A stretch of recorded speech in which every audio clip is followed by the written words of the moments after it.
പക്ഷെ കരിമീൻ പൊള്ളിച്ചതുണ്ടാക്കണം എന്നാണ് മണിയേട്ടൻ ആഗ്രഹിച്ചത്. കരിമീൻ ഞങ്ങൾക്ക് ഇവിടെ അമേരിക്കയിൽ കിട്ടാൻ വളരെ ബുദ്ധിമുട്ടായതുകൊണ്ട് പക്ഷെ ഇതിന്റെ ഒരു ഹൈലൈറ്റ് എന്ന് പറഞ്ഞാൽ ഈ ഉള്ള മീൻ മുഴുവൻ ആളുകൾ വീട്ടിലേക്ക് പൊഞ്ഞുകൊണ്ട് പോവാണ്. ഇലയില് വാട്ടി പൊഞ്ഞുകൊണ്ട്. ഓക്കെ, ബാബുവിന് എന്താണ് പറയാനുള്ളത്? മണിച്ചേട്ടന്റെ കപ്പ നട്ടത് വരെ നീയാണ് പറയല്ലേ? സ്വഭാവം അതാണ്. എന്റെ മേൽനോട്ടത്തിലാണ് എല്ലാം പോകുന്നത്. മീനും ഇപ്പൊ മുളകൊക്കെ തേച്ചത്. അപ്പൊ ഇപ്പൊ മീൻ പിടിച്ച നീ തന്നെയാണോ? അതോ ക്ഷമിക്കണം, മേൽനോട്ടല്ല വായ്നോട്ടത്തിലാണ് പോയിരുന്നത്. ഈ മീൻ പിടിക്കാൻ പോയപ്പോ ഞാനുണ്ടായിരുന്നു. ഈ ആടുകൾ ഇറക്കി കയറി വരുന്ന ഭയങ്കര പ്രശ്നമാണ്. ഈ ഇടയ്ക്കിടയ്ക്ക് കറുത്ത ഷർട്ടിട്ട് ഒരാളെ കയറി പോകുന്നത് എഡിറ്റ് ചെയ്ത് കളഞ്ഞേക്കണം. ഇയാളെ എപ്പോഴും എല്ലായിടത്തും പ്രശ്നമാണ്. എല്ലാ ഫ്രെയിമിലും കയറി ഇറങ്ങി പോകുന്ന ഒരാളാണ്. ഒരു വൃത്തിയായിട്ടവരാണ്.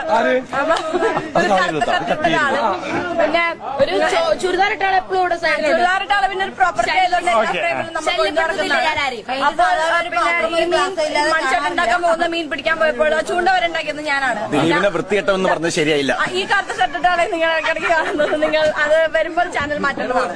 പിന്നെ ഈ വല ഉണ്ടാക്കി കൊടുത്തതും അല്ലെങ്കിൽ ചൂണ്ട ഉണ്ടാക്കി കൊടുക്കും എല്ലാത്തിനും എന്റെ കൈ വേണമായിരുന്നു. മറ്റൊരു വൃത്തികെട്ടവര് അത് എന്ത് പ്രയാസമായിട്ടാണ്. ഈ രണ്ട് വൃത്തികെട്ടവരോ ഒരാവശ്യമില്ല. ഞങ്ങൾ അങ്ങോട്ടും ഇങ്ങോട്ടും ആൾക്കാർ പോകുന്ന സമയം ഞങ്ങൾ വേസ്റ്റ് ആക്കാറില്ല. ആ സമയം ഞങ്ങൾ പിന്നിൽ മൂത്തം കൊടുക്കുകയാണ് ചെയ്യാറുള്ളത്.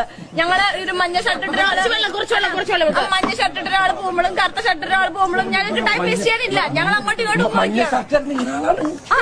ഷർട്ടാണ് ഞങ്ങളുടെ ആളാണ്. പക്ഷെ ആരും അങ്ങോട്ടും ഇങ്ങോട്ടും പോയാലും സുഹൃത്തുക്കളെ ഞങ്ങളുടെ ആത്മാർത്ഥ സുഹൃത്ത് സലിംകുമാർ പറയുന്നു ഇവരായിട്ട് അങ്ങോട്ട് മിങ്കിൾ ചെയ്യാൻ പറ്റുന്നില്ല. എന്തുകൊണ്ടാണെന്ന് അറിയാം. പക്ഷെ ഒറ്റ ഉത്തരമേ ഉള്ളൂ, അത്രയ്ക്ക് വളർന്നിട്ടില്ല അദ്ദേഹം. വളരട്ടെ, എന്നിട്ട് നമുക്ക് മിങ്കിൾ ചെയ്യാം. അപ്പോൾ പിന്നെ